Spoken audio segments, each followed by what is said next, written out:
ये चैनल केवल मनोरंजन के लिए है। हम किसी भी तरह के अंधश्रद्धा को बढ़ावा नहीं देते।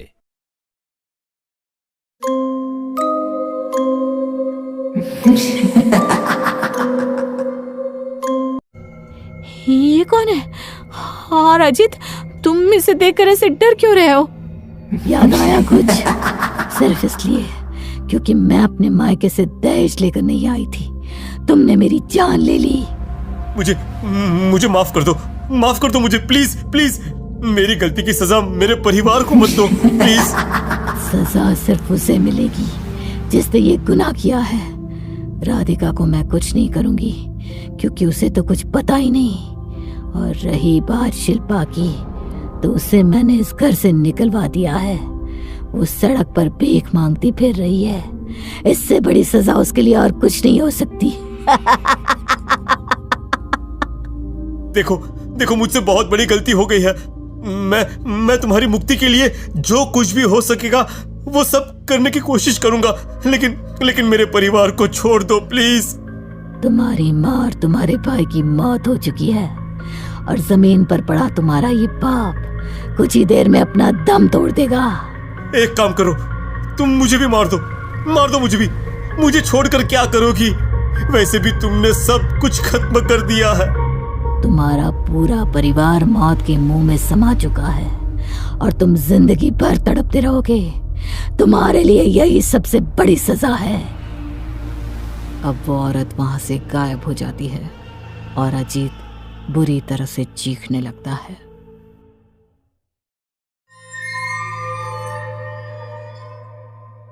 एक परिवार के अंदर रघुनाथ प्रताप के साथ उसकी पत्नी जानकी, बड़ा बेटा अमर, उसकी पत्नी शिल्पा और छोटा बेटा अजित और उसकी पत्नी राधिका रहा करते थे।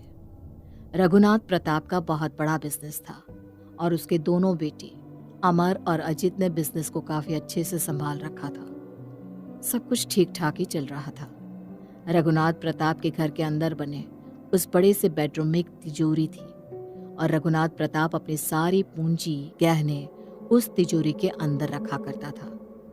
एक दिन शाम के वक्त जब रघुनाथ प्रताप अपने बेडरूम में नहीं था तो अचानक से कमरे से बहुत सारा धुआं निकलता हुआ दिखाई दिया, जिसकी वजह से परिवार के सब लोगों के बीच हड़बड़ी मच गई। अरे ये क्या? पापा के कमरे से इतना धुआं क्यों निकल रहा है?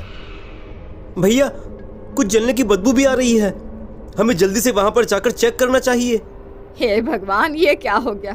तुम्हारे पापा के कमरे में तो घर के सारे गहने और रुपए पैसे रखे हैं, कहीं कुछ अनर्थ ना हो गया हो। अरे जल्दी चलकर देखते हैं, यहाँ खड़े रहकर बातें बनाने से क्या होगा, चलो। घर के सब लोग दौड़कर कमरे की तरफ जाते हैं और जैसे ही वो कमरा खोल कर देखते हैं तो अचानक से वहां पर रखी तिजोरी में लगी हुई धीमी धीमी आग तेज हो जाती है। अरे ये क्या? ये तिजोरी में आग कैसे लग गई? और अचानक इतनी तेज आग, ऐसा कैसे हो सकता है? भाभी, एक्टिंग करना बंद करिए, मुझे सब पता है ये क्यों हुआ है। अरे छोटी बहू, तुम ऐसा क्यों कह रही हो? शिल्पा तुम्हारी जेठानी है, तुम्हें उससे ऐसे बात नहीं करनी चाहिए। मम्मी जी, यही तो प्रॉब्लम है। आपको ये नहीं पता कि इस घर के अंदर आखिर चल क्या रहा है। क्या मतलब है तुम्हारा? तुम कहना क्या चाहती हो राधिका? अरे जेठ जी, ये तिजोरी में आग किसी और ने नहीं बल्कि खुद शिल्पा भाभी ने लगाई है। मैंने खुद इन्हें अपनी आंखों से इस कमरे की तरफ आते देखा था और इनके हाथ में केरोसिन की बोतल और माचिस। ये क्या तुम बकवास किए जा रही हो? मैं भला अपने ही घर में आग क्यों लगाऊंगी? राधिका, भाभी पर ऐसा इल्जाम लगाते हुए तुम्हें जरा भी शर्म नहीं आती? एक मिनट, हमें राधिका की बात को ध्यान से सुनना चाहिए। ये तो सच है कि तिजोरी में आग घर के अंदर ही किसी ने लगाई है, क्योंकि बाहर से तो कोई आया नहीं है और कमरे में ऐसी कोई चीज भी नहीं है जिसकी वजह से वहां पर आग लग जाए। राधिका बहू, बताओ क्या देखा तुमने? क्या है ना पापा जी, शिल्पा भाभी को ये बात बर्दाश्त नहीं होती कि अजीत भी बराबर से आपका बिजनेस संभालते हैं और बराबर से पैसा कमाते हैं। बस इसी चलन के चलते इन्हें और कुछ नहीं सूझा तो इन्होंने तिजोरी में आग लगा दी। जब आप सब लोग बाहर बैठे थे ना, तो मैंने इन्हें कमरे की तरफ आते हुए देखा था। शिल्पा, ये तुमने ठीक नहीं किया। तुम इस घर की बड़ी बहू हो, ऐसा करते तुम्हें जरा भी शर्म नहीं आई? मुझे तुमसे ये उम्मीद नहीं थी शिल्पा। तुम्हें अपने किए की सजा मिलेगी। तुम अभी और इसी वक्त ये घर छोड़कर जा सकती हो। नहीं नहीं, मेरे साथ ऐसा मत करिए। मैं कहाँ जाऊंगी? वो हम नहीं जानते हैं भाभी, लेकिन आपने जो कुछ भी किया है वो गलत किया है। मैं खुद तुम्हें धक्के मारकर इस घर से बाहर निकाल दूंगा। निकलो, निकलो मेरे घर से। कोई जरूरत नहीं यहाँ पे रहने की। निकलो। और इस तरह से रघुनाथ प्रताप और उसके घर के लोग अपनी बड़ी बहू शिल्पा को घर से बाहर निकाल देते हैं। लेकिन वहीं दूसरी तरफ कमरे में जली हुई तिजोरी के पीछे एक औरत का साया उन लोगों की ये हालत देखकर हंस रहा था। वो साया किसी को भी नजर नहीं आ रहा था, लेकिन उस घर के अंदर मौजूद था। कुछ दिनों के बाद एक शाम जब अमर अपनी दुकान से घर वापस आ रहा होता है तो अचानक से घर के अंदर कदम रखते ही वो गिर जाता है और बेहोश हो जाता है। अरे क्या हुआ भैया को? ये अचानक बेहोश कैसे हो गए? अरे मम्मी जी, पापा जी जल्दी आइए, ये देखिए जेठ जी को क्या हुआ है। अभी अभी तो घर के अंदर दाखिल हो रहा था, देखते ही देखते गिर पड़ा और बेहोश हो गया। अजीत बेटा, जल्दी से डॉक्टर को बुला कर लाओ। हाँ मम्मी, मैं डॉक्टर को बुलाता हूँ। कुछ देर के बाद डॉक्टर साहब, मेरा बेटा अमर ठीक तो है ना? अचानक से ये बेहोश कैसे हो गया?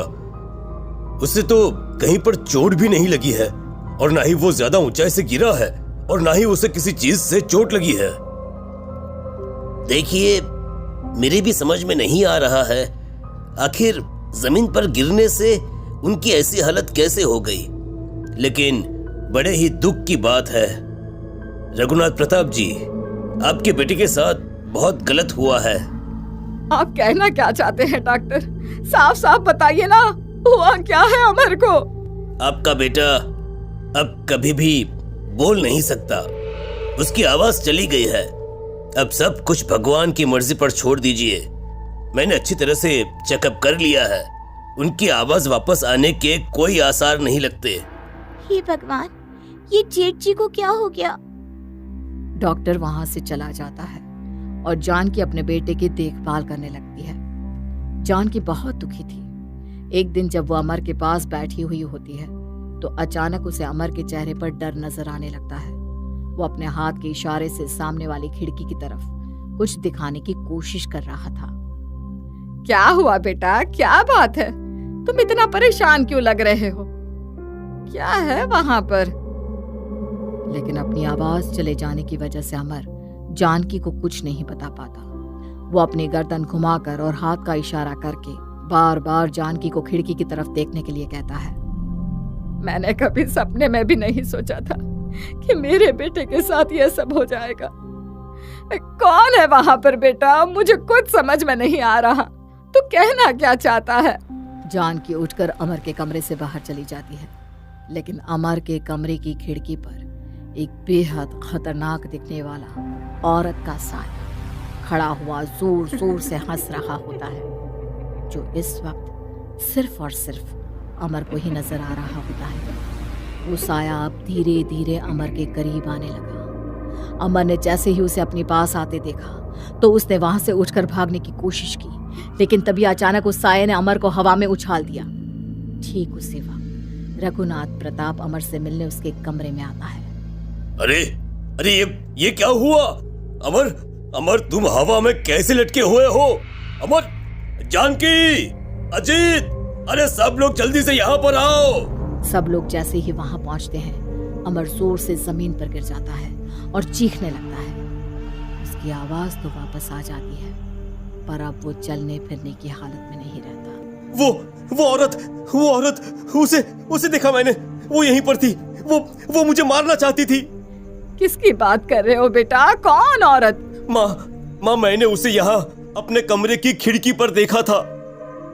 जानकी, मुझे कोई बहुत बड़ी गड़बड़ लग रही है, क्योंकि जब मैं कमरे में आया तो अमर कमरे की छत से लटका हुआ था। मेरी कुछ भी समझ में नहीं आ रहा है। मुझे लगता है इस घर पे किसी का बुरा साया है। मम्मी जी, हमें कुछ करना होगा। रात होने की वजह से सब लोग सोने के लिए अपने अपने कमरे में चले जाते हैं। जानकी जैसे ही अपने बिस्तर पर लेटती है, उसकी आंखों के सामने एक चेहरा नजर आने लगता है। एक लड़की की आंखें उसे बुरी तरह से घूर रही होती है। तुम यहाँ कैसे? तुम तो। उस लड़की की सिर्फ गर्दन जानकी की आंखों के सामने थी, बाकी का शरीर गायब था।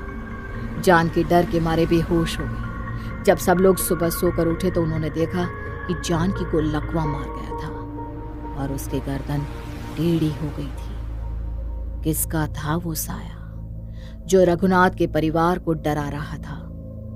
जानकी किसे देखकर डर गई थी? जानने के लिए देखिए